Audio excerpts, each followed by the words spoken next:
I was taking a trip out to L.A., tooling along in my Chevrolet, toking on a number and digging on the radio. And just as I crossed the Mississippi line, I heard that highway start to whine, and I knew that left rear tire was about to go. Well, the spare was flat, and I got uptight because there wasn't a filling station in sight, so I just limped on down the shoulder on the rim. I went as far as I could, and when I stopped the car, it was right in front of this little bar, kind of a redneck-looking joint called the Dewdrop Inn. Well, I stuffed my hair up under my hat and told the bartender that I had a flat, and would he be kind enough to give me change for a one.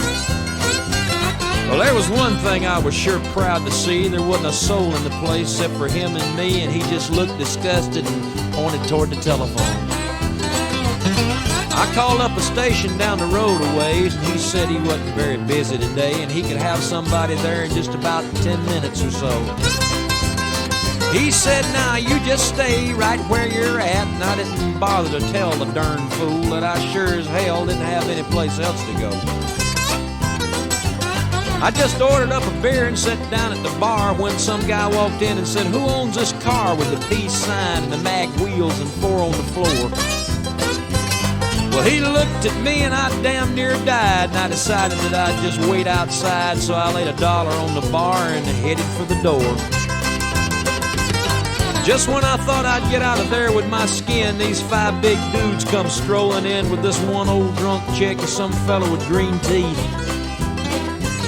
And I was almost to the door when the biggest one said, you tip your hat to this lady, son, and when I did, all that hair fell out from underneath. Now, the last thing I wanted was to get in a fight in Jackson, Mississippi on a Saturday night, especially when there was 3 of them and only 1 of me. But they all started laughing and I felt kind of sick, and I knew I'd better think of something pretty quick, so I just reached out and kicked old Green Teeth right in the knee. Now, he let out a yell that'd curl your hair, but before he could move, I grabbed me a chair and said, watch him, folks, because he's a thoroughly dangerous man. Well, you may not know it, but this man's a spy. He's an undercover agent for the FBI, and he's been sent down here to infiltrate the Ku Klux Klan. He was still bent over, holding on to his knee, but everybody else was looking and listening to me, and I laid it on thicker and heavier as I went. I said, would you believe this man has gone as far as tearing Wallace stickers off the bumpers of cars, and he voted for George McGovern for president. Well, he's a friend of them long-haired hippie-type pinko fags. I bet you he's even got a commie flag tacked up on the wall inside of his garage.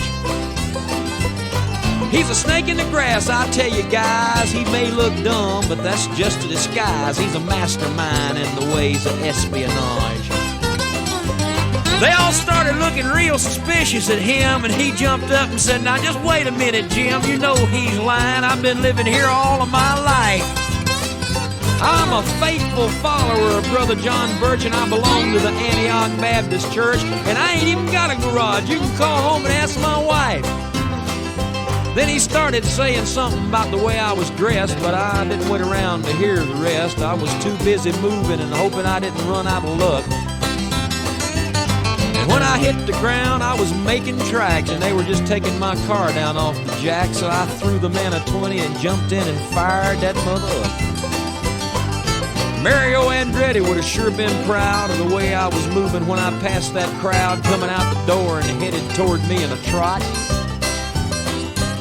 And I guess I should have gone ahead and run, but somehow I just couldn't resist the fun of chasing them all just once around the parking lot. Well, they're headed for their car, but I hit the gas and spun around and headed them off at the pass. I was slinging gravel and putting a ton of dust in the air. Well, I had them all out there stepping and fetching like their heads were on fire and their asses was catching, but I figured I'd better go ahead and split before the cops got there. But when I hit the road, I was really wheeling, had gravel flying and rubber squealing, and I didn't slow down till I was almost to Arkansas. Well, I think I'm going to reroute my trip. I wonder if anybody'd think I flipped if I went to L.A. via Omaha.